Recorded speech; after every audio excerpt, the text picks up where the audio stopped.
Dr. Sam, sebelum kita tutup episod yang sangat menarik pada hari ini, saya nak tanya soalan yang juga panas kepada seorang bekas pensyarah yang biasa untuk memberi markah kepada murid-murid mahasiswanya. Kalau Dr. Sam boleh bagi markah kepada kerajaan Madani sekarang, apakah markahnya? Wow. Dan kenapa? Kita bila bagi markah ni, kita ialah soalan essay ada cara pemarkahan yang berbeza, soalan objektif straightforward. Pada soalan kepada Kerajaan Madani ni, kalau ialah dia could be subjektif punya markah, ataupun kalau objektif tu straightforward lah. Pada saya fail. Saya ingat dia lagi panjang tu dia nak bagi jawapannya. Tapi either subjektif or objektif. Dua-dua jawapan sama. Fail. Boleh saya tak kisah sikit benda fail pada saya. Tapi bila keluhan kita dengar rakyat, kita pergi ke pasar, kita pergi ke on the street, kita jumpa, dan mereka mengeluh tentang masalah mereka. Pada saya itu adalah the real testimony orang hidup yang melihat masalah mereka tidak selesai. Sebab itu, tapi saya rasa akan ada pihak yang terganggu perasaan bila saya kata begini. Which is wrong.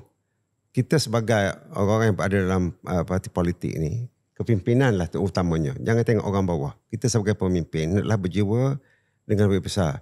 Sebab itu saya sebut dalam ucapan awal-awal perenggan pertama ucapan saya. Yang sokong tak sokong. Yang sokong tak sokong. Yang sokong terima kasih. Yang undi saya. Yang tak sokong pun tak apa. Saya ucap terima kasih juga kerana mereka adalah elemen check and balance kepada saya. Yes. Yang mengatakan saya tak suka Dr. Sam sebab gini-gini. Okay, fine. I cannot expect everybody untuk semua suka. Yang tak suka tu mungkin ada sebab dia. Sebab tu mungkin justified. Ada mungkin tak justified. Tapi this is the element of check and balance. Kalau kita sebagai pemimpin nak harap semua orang 100% sokong kita, setuju dengan kita, semua, dan kita syok dengar orang puji-puji kita, saya rasa that's not a good role model untuk kita membina negara Malaysia yang jauh boleh pergi ke hadapan. Cuba tengok. Yalah, mungkin sebab saya rasa saya, mungkin KJ atau Syarif, bila lama berada di United Kingdom, terpengaruh juga dengan suasana politik di sana. Apabila mereka rakyat memandang ahli politik itu tidak seperti mana rakyat di sini memandang ahli politik. Mereka menganggap ahli politik di sana lebih kurangnya sebagai leaders among equal. Yang kita di sini pula tidak dilihat begitu. Dia panggil I'm a leader, you are whatever. Jadi kita kena reduce the gap. I like that. Reduce the gap. Seolah-olah ada darjat lain. Seolah ada darjat lain. Sebab supaya apabila berlaku teguran daripada mana-mana pihak, kita berlapang dada. Take it, kalau perlu diubah, kita ubah. Jadi saya tak pasti bila saya kata gagal tu mungkin ada orang melenting dan sebagainya. Tapi pada saya lah, saya rasa okay, what's wrong with me? Dan kita cari jalan.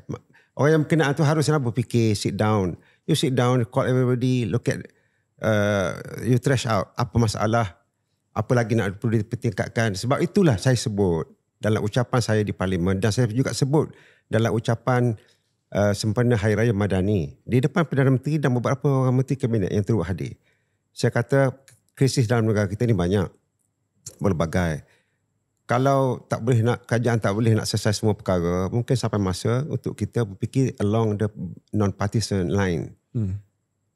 Sit down, semua pihak, pakar-pakar dan sebagainya, and then try to find a solution kepada masalah. Tak kira masalah sosial dalam negara, keharmonian kaum, masalah ketegangan ke, masalah ekonomi ke, masalah pekerjaan, macam-macam masalah yang ada ni, kita tak boleh in denial kita berdepan dengan masalah. Sebab yang saya duk dengar di perbahasan-perbahasan di Parlimen, di sebelah pihak mungkin duk sebut seolah-olah kita tidak ada masalah. Saya tak tahu dia nak bukan nak kelentong, dia nak who you want to smoke screen all this.